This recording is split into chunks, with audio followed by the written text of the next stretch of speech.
Kawan-kawan, selamat datang di vlognya Pak Tani lagi. Kali ini kita mau bertemu dengan kawan lama kita juga nih, Kak Loren namanya. Apa kabar Kak Loren? Baik, baik. Baik. Nah, ini masih berhubungan dengan investasi scam yang banyak terakhir ini jadi di Amerika. Kemarin sudah membahas satu case, sekarang kita mau membahas case yang terjadi terhadap Kak Loren. Nah, Kak Loren boleh diceritakan nggak case-nya ini terjadinya kapan, bagaimana supaya bisa jadi pembelajaran untuk kawan-kawan? Kasus ini terjadi tahun kemarin ya, Desember 2020. Ya? Waktu itu saya dikirimi surat, kan saya lagi cari kayak kerjaan gitu ya. Iya.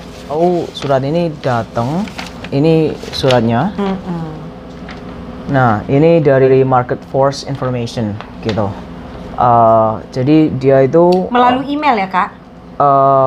Bukan dari email, ini mail. Oh, dari mail? Ya, dari mail. Wow, nanti kita screenshot ya supaya teman-teman bisa lihat suratnya seperti apa. Jadi dia Customer Service Evaluation Tool. Dia itu ngomongnya congratulations for your achievement. Jadi dia bilang, oh selamat, kamu dapat sesuatu gitu. Jadi ada package-nya dari First Secret Survey Assignment. Jadi saya itu dikasih assignment, terus dari letter ini itu ada funding dari assignment dan surveinya. Jadi dikasih uang gitu. Terus dia bilang, oke, have fun ya. Saya bisa make money, jadi saya bisa bikin uang dan juga membantu dia untuk improve customer service dari levelnya itu global. Assignment-nya itu bentuknya apa, Kak? Assignment-nya itu dalam bentuk satu package gitu, dan itu ada checklist-nya. Itu dia ada step-stepnya dan ada payment-nya yang dikirimkan dia, dan itu dia bilang oke, kalau misalnya saya beli kayak gift card gitu, dia bilang oke, ini cek dalam bentuk seharga 1.910. Nah, terus dia bilang kamu harus baca ini ya, terus kamu harus mengerti dan kamu harus perform tasknya yang dia minta gitu. Nah, sekarang dia bilang kamu harus kalau kamu sudah terima package-nya ini melalui email, sebetulnya dari mail ya, bukan dari email. Terus kamu harus ngomong ke emailnya kita, terus pakai full name, terus berapa banyak yang kamu terima, terus berapa banyak yang dari ceknya ini, dan berapa lama yang waktunya kamu pakai untuk complete evaluation-nya atau kamu beli gift card ini gitu. Nah, terus deposit ceknya kamu option yang kamu terima dari banknya itu, atau ATM deposit, mobile deposit, atau bank deposit gitu. Jadi ada macam-macam. Terus complete your assignment within 24 hours will earn you a bonus of $100 plus $400 pay at your second task. Nah, jadi dia itu ngomong kalau misalnya aku bisa complete assignment-nya itu dalam waktu 24 jam, itu ada bonusnya $100 ditambah $400 yang nanti masuk ke task yang kedua. Nah, ada sih memang permainan seperti ini ya, game-game kayak gini. Tapi nggak nyangka gitu loh. Waktu pergi beli gift card, ini dia bilang bisa beli gift card di Walmart, CVS Pharmacy, Kroger, Albertson, Family Dollar, Target, Best Buy, Dollar General, kayak gitu-gitu. Nah, kan udah beli kan? Ini belinya itu per $500 karena itu yang paling tinggi harganya. Itu ada harga per gift card $500 itu kalau nggak salah itu ada di sini, mana tadi? Di sini ya, receipt-nya mana? Per $500 itu $5.95. Jadi kalau $5.95 kali 3 berapa? $17.85 gitu. Jadi semuanya kalau dijumlah jadi $1.517.85 gitu. Terus dia bilang nanti kalau sudah beli semuanya disuruh foto bagian depan sama belakang terus dikirim ke mereka. Depan belakang. Ya. Itu disuruh send SMS atau email ke mereka, dan kalau misalnya ada pertanyaan untuk klarifikasi bisa send ke mereka. Dia bilang gitu. Jadi intinya begitu untuk letter ini. Oke, Kak Loren, saya mau klarifikasi dulu supaya teman-teman yang lain juga yang menerima letter ini atau email seperti ini ngerti ya. Jadi letternya itu dikirim ke Kak Loren, waktu itu Kak Loren lagi cari pekerjaan. Ya. Nah, di letternya itu Kak Loren diberikan tugas. Ya. Tugasnya itu adalah untuk melihat pengalaman membeli gift card. Ya. Ya kan? Jadi tugasnya adalah beli gift card 3 buah, dia bilang kan, yang masing-masing $500. Ya. Nah, ini kayak Kak Loren beli 3 di sini ya. $500 dan apabila bisa menyelesaikan tugas ini dalam waktu 24 jam, maka akan mendapatkan bonus. Ya. Gitu. Nah, lalu tugasnya itu adalah nanti mengisi pengalamannya waktu beli. Ya. Pengalamannya bagaimana, apakah menyenangkan atau nggak menyenangkan. Itu yang ada di paket dari mereka itu ya. Oke, lanjut. Nah, jadi kalau misalnya mesti mengkonfirmasi bahwa aku itu beli kartunya itu benar, harus send teks SMS ke nomor berikut ini, 585 505 4430. Terus ada nomor selanjutnya 904 417 7815 untuk mengkonfirmasi yang sudah dibeli ini. Nah, kalau misalnya ada pertanyaan yang bikin saya nggak jelas mengenai klarifikasi ini, itu bisa telepon ke sana. Nah, waktu itu saya tuh nggak segera beli gitu loh. Saya telepon dulu, dan saya sudah telepon tuh 2 kali dan diterima sama dia. Terus dia mengkonfirmasi itu, karena saya tuh merasa kayak nggak enak gitu loh. Ada apa ini gitu. Terus akhirnya karena dikonfirmasi sama dia, saya merasa oke, saya bisa beli. Dipercaya. Iya, gitu. Terus akhirnya setelah beli gift cardnya ini, dia ada di letter ini, dia bilang, oke, beli gift cardnya ini, open the pack and peel the silver cover panel, scratch off area on the card. Jadi maksudnya ini disuruh buka gift cardnya ini, itu kan di belakangnya itu ada yang bagian yang ditutup kan, yang warna silvernya. Ya, warna silvernya itu. Artinya dia itu mau saya foto di bagian belakangnya itu untuk di-send ke mereka. Yang di scratch itu yang di bawah sini ya Kak ya? Bagian ini soalnya nomornya ini beda-beda nih. Tuh 7773. Iya, ini yang semuanya. di scratch. Semuanya ini harus difoto. Iya. Nah, jadi difoto bagian depan, bagian belakang. Setelah dibeli, difoto ini semuanya, bagian depan dan bagian belakang. Dia bilang nomor 2, capture image of card front and back and also the receipt. Jadi receipt-nya itu harus difoto juga. Terus habis itu send all pictures through SMS text. Jadi dia mau semuanya itu harus di send ke mereka ke nomor yang saya bilang tadi, 585 505 4430 itu, untuk menyatakan kalau iya benar saya tuh sudah beli. Tanda receipt-nya juga ya dari CVS ini. Iya, yang sudah beli gift card ini tadi, 5 ini maksudnya 3 gift card ke mereka gitu. Nah, yang saya tidak tahu itu kalau ternyata sama dia uangnya itu langsung diambil sama dia, tiga-tiganya. Nah, jadi dari tiga-tiganya ini karena bagian depan dan belakang sudah mereka udah tahu nomornya, ya kan, mereka langsung ambil uangnya.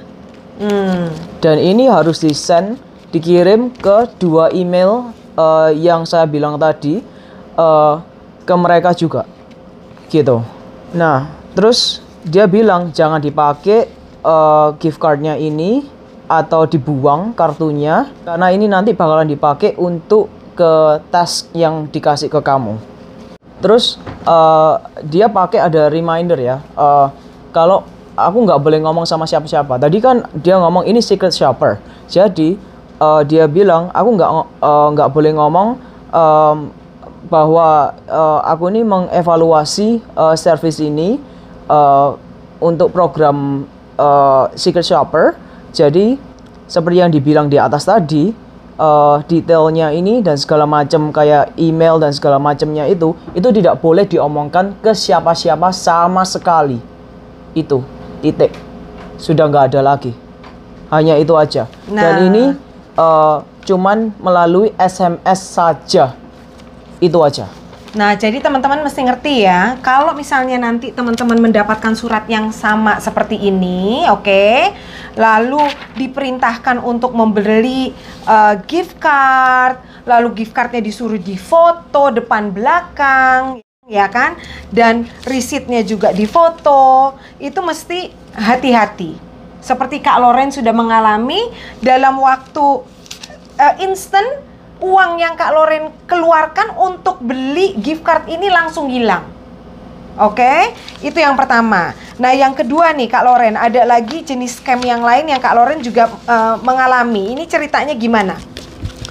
Nah, itu dikirimkan dari orang yang sama. Ini task yang kedua, dia kirim ini dalam bentuk money postal order, ya.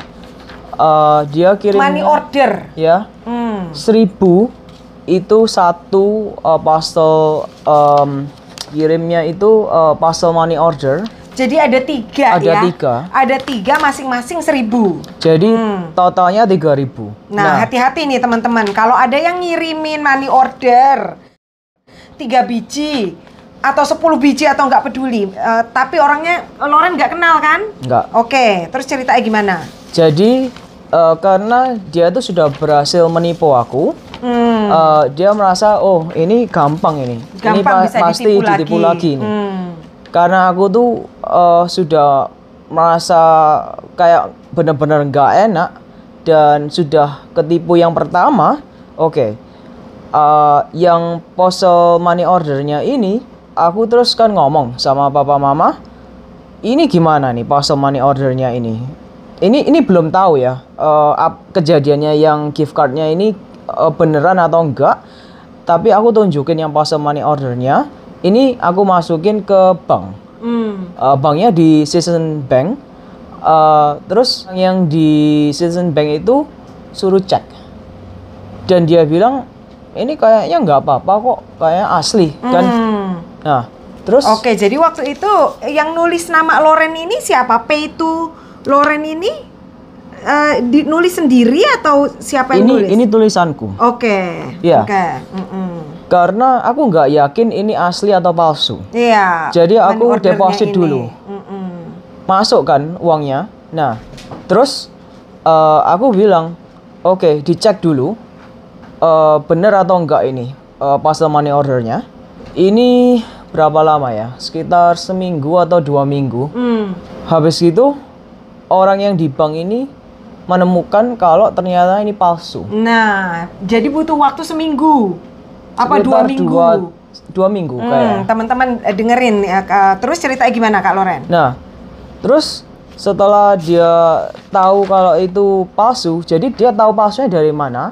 Jadi ini ada stamp di postal money order. Dia bilang stampnya kalau yang asli itu bukan dalam bentuk ini gambar apa ini? Kayak Garuda atau apa gitu ya? Iya, kayak gambar burung elang. Iya, yang asli itu kan gambarnya harusnya gambar apa ya? Postal money order itu. Dia pokoknya bilang sama bukan aku, gambar burung elang. Iya, lain. Nah, hati-hati, ini money order resmi loh, yang dari United States Postal Service. Jadi yang dari kantor pos Amerika ini yang mereka palsukan ini ya teman-teman ya. Jadi gambarnya kalau jadi yang gambarnya asli, bukan burung elang. Iya, itu harus yang asli, harus lihat. Pergi ke kantor pos, itu stampnya itu harus yang dari USPS. Oke, lalu? Nah, terus aku ngomong sama manajernya dari yang Citizen Bank ini. Jadi gimana ini? Ini palsu. Terus uangnya itu aku ambil keluar karena aku nggak mau sampai terjadi apa-apa. uang Loren yang ada di dalam yang 3.000 Citizen itu. Bank itu, atau yang 3.000-nya? Yang 3.000-nya. Aku ambil keluar karena aku nggak mau sampai terjadi apa-apa. Oke. Terus aku balikin lagi kalau nggak salah.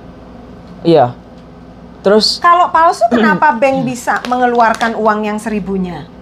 karena waktu itu dia belum tahu kalau itu palsu. Oke. Berarti yang ngasih tahu palsu itu adalah Loren sendiri?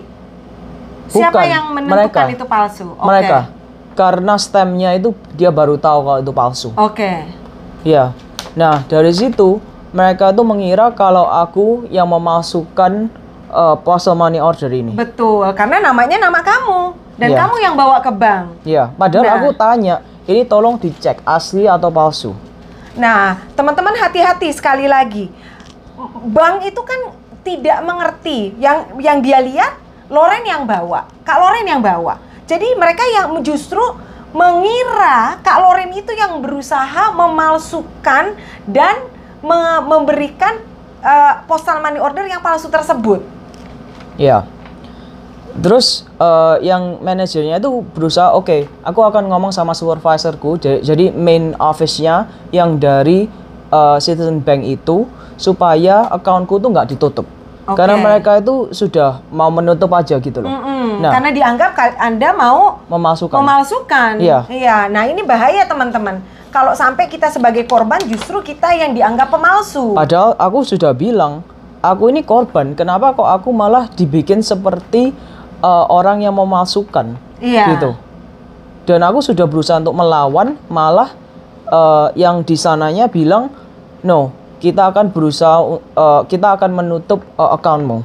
Terus aku sudah bilang, nggak bisa kayak gini. Mereka tetap bilang, nggak bisa. Nah, gitu. tapi pada saat itu kejadiannya gimana sampai uang Loren yang lain juga ikut hilang? Yang mana? Yang di bank ini, atau nggak hilang? Itu karena ditutup jadi uangnya nggak bisa dikembalikan begitu? Harus nunggu berapa lama ya waktu itu? 2 minggu. Oke. Tunggu 2 minggu sampai mereka ngirim cek untuk mengeluarkan sisa uang yang ada di bank. Oke, berarti ditutup pada saat itu juga? Jadi aku ngomong sama manajernya bilang aku sudah mencoba untuk bicara sama supervisornya bilang no, nggak bisa, ini akunnya harus ditutup dan orang ini di blacklist. Teman-teman, sekali lagi hati-hati kalau menerima money order yang tidak jelas dari siapa, lalu Anda depositokan ke bank, ada resiko di mana seperti Kak Loren, didepositokan ke bank malah Anda justru dianggap sebagai penjahatnya, akun Anda bisa ditutup, seperti Kak Loren malah di blacklist dari Citizen Bank. Ya, dan akhirnya ini ceknya yang sisa dari uang di bank itu datang, dan aku harus cari bank lain gitu. Dan bank ini tahu ternyata kalau misalnya apa yang terjadi di Citizen Bank ini, tapi untungnya mereka nggak bermasalah gitu. Aku Jadi, bisa buka. Berarti memang ada sharing informasi antara bank satu dengan bank yang lain. Iya kan? Ya. Memang seperti itu. Jadi kalau misalnya katakan saya membuka account di Bank of America, lalu saya mempunyai hutang, ngambil uang segala macam, pada saat saya mau membuka di Bank Chase, informasi dari Bank of America itu sudah tertransfer ke bank lain, apakah Chase Bank ataukah Citizen Bank ataukah Wells Fargo Bank. Tapi waktu itu mereka bilang tidak masalah gitu. Mereka bilang sudah, kamu pindah aja pergi ke bank lain gitu. Tapi dari Chase Bank sendiri itu nggak keberatan. Dia nggak keberatan untungnya. Tapi dia sudah tanya, kamu dulu pakai bank apa? Oke. Ya, aku sudah deg-degan waktu itu. Aduh, ini semoga nggak masalah pindah ke bank, karena bankku yang satunya itu bank PNC, banyak uangnya di situ dan dia nggak bermasalah dengan aku. Tapi bank yang baru ini gimana gitu kalau aku mau buka bank lain gitu kan?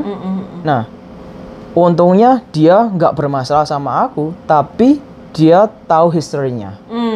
Gitu. Jadi walaupun dengan history seperti itu mereka nggak keberatan gitu ya?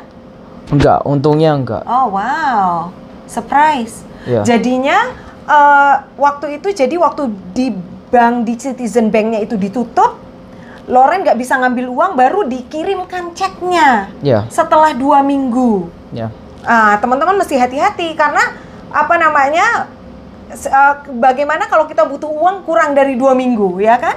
Kalau kepepet-pepet gitu loh. Dan waktu itu dikirimkannya pakai mail atau pakai Mail.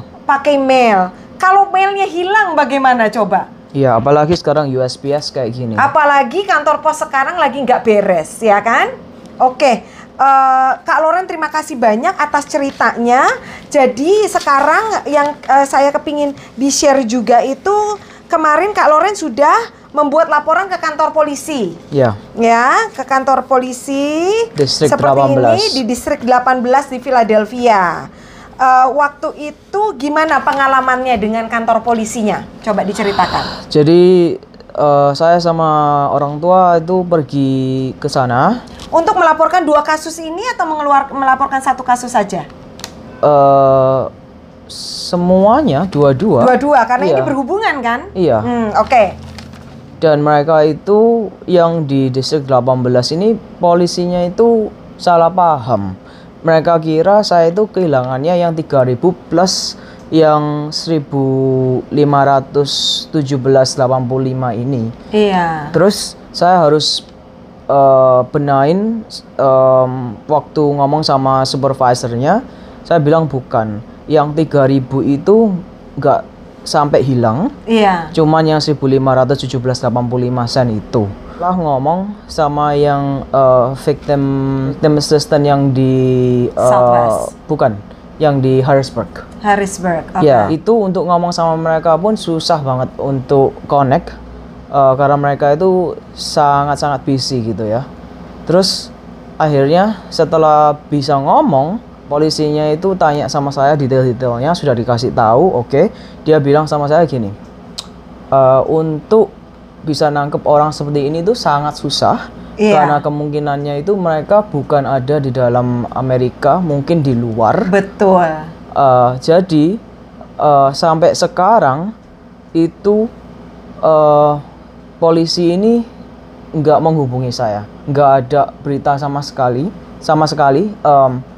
Terus yang dari victim service ini yang di Harrisburg, dia memang kasih refund uangnya ini, tapi uangnya itu dari Social Security karena saya ada disability kan.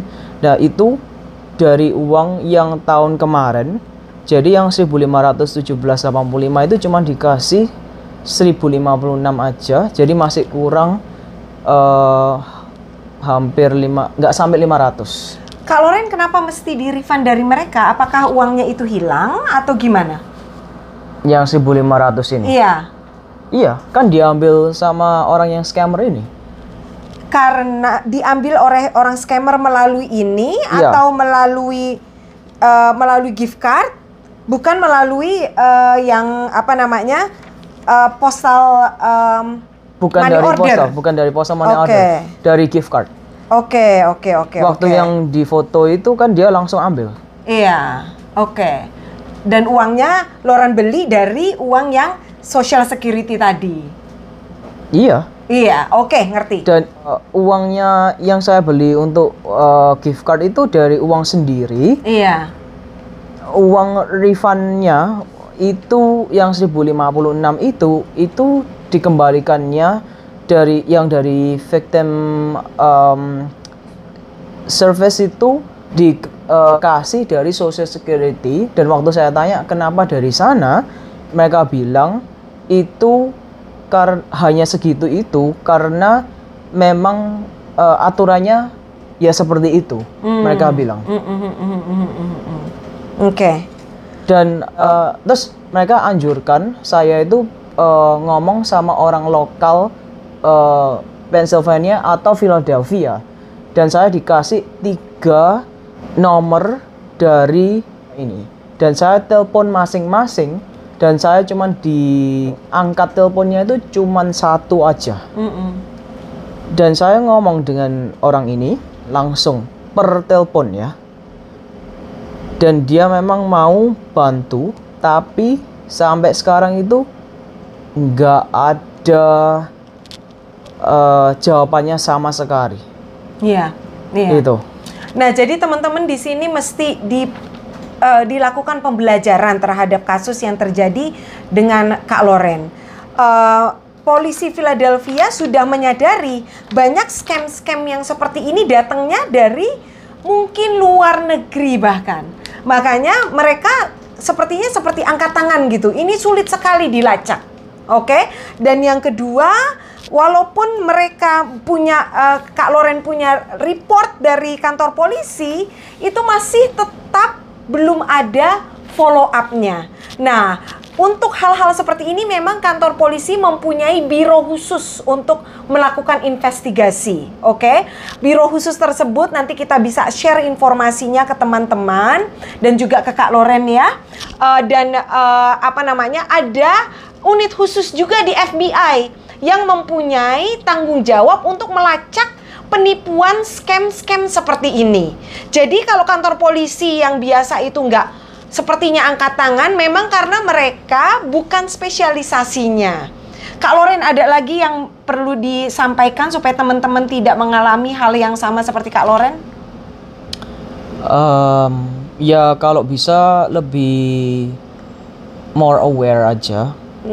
Kalau sampai dikirimin surat-surat kayak gini, entah itu melalui email atau melalui mail, terus kalau disuruh macam-macam kayak gini, jangan cepet-cepet langsung dilakukan gitu, meskipun lagi cari kerjaan gitu ya.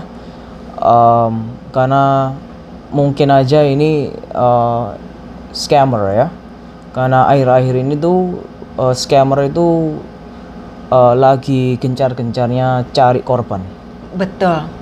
Nah, jadi ingat pesan-pesan Kak Loren, walaupun kita sedang kepepet seperti Kak Loren kemarin lagi cari kerjaan, mesti benar-benar dilihat, dibaca, dan dipertanyakan gitu, ini benar nggak, ini legal atau tidak gitu. Kalaupun tidak tahu, mungkin bisa tanya dengan instansi-instansi tertentu begitu, atau mungkin ada orang yang dipercaya di komunitas yang bisa menjelaskan lebih lanjut.